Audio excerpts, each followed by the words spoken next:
Hello প্রিয় viewers, আসসালামু আলাইকুম। কেমন আছেন সবাই? আশা করি ভালো আছেন। আপনাদেরকে স্বাগত জানাচ্ছি আপনাদের প্রিয় চ্যানেল লার্ন উইথ মকসিদুলের আরেকটি আপডেট ভিডিওতে। বেসরকারি শিক্ষক নিবন্ধন ও প্রত্যয়ন কর্তৃপক্ষ এনটিআরসিএ ১৯তম শিক্ষক নিবন্ধনের বিজ্ঞপ্তি প্রকাশের লক্ষ্যে এমপিওভুক্ত শিক্ষকদের কাছ থেকে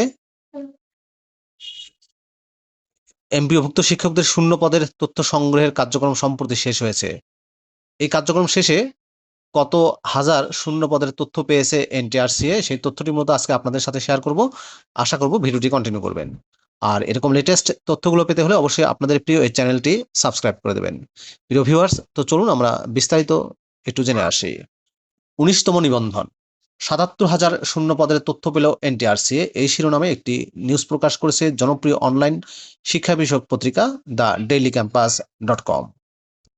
বেসরকারি শিক্ষক নিবন্ধন ও প্রত্যয়ন কর্তৃপক্ষের এনটিআরসি এর ১৯তম শিক্ষক নিবন্ধনের বিজ্ঞপ্তি প্রকাশের লক্ষ্যে এমপিওভুক্ত শিক্ষকদের শূন্যপদের তথ্য সংগ্রহের কার্যক্রম শেষ হয়েছে।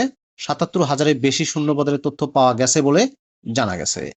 বৃহস্পতিবার ১৬ এপ্রিল এনটিআরসি সূত্রে জানা গেছে, স্কুল, কলেজ, মাদ্রাসা ও কারিগরি শিক্ষা প্রতিষ্ঠানে ৭৭,২২৭টি শূন্যপদের তথ্য পাওয়া গেছে।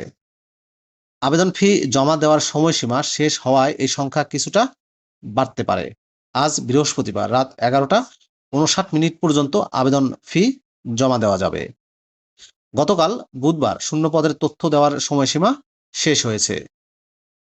এর আগে এক বিজ্ঞপ্তিতে এমপিওভুক্ত শিক্ষক শূন্য পদের চাহিদা দেওয়ার সময় বাড়ায় এনটিআরসিএ।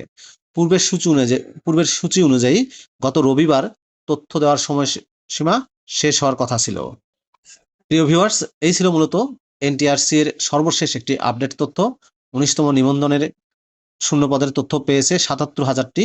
ভিডিওটি আপনাদের কেমন লাগলো অবশ্যই কমেন্ট করে জানাবেন। ভালো থাকবেন সবাই। আল্লাহ হাফেজ।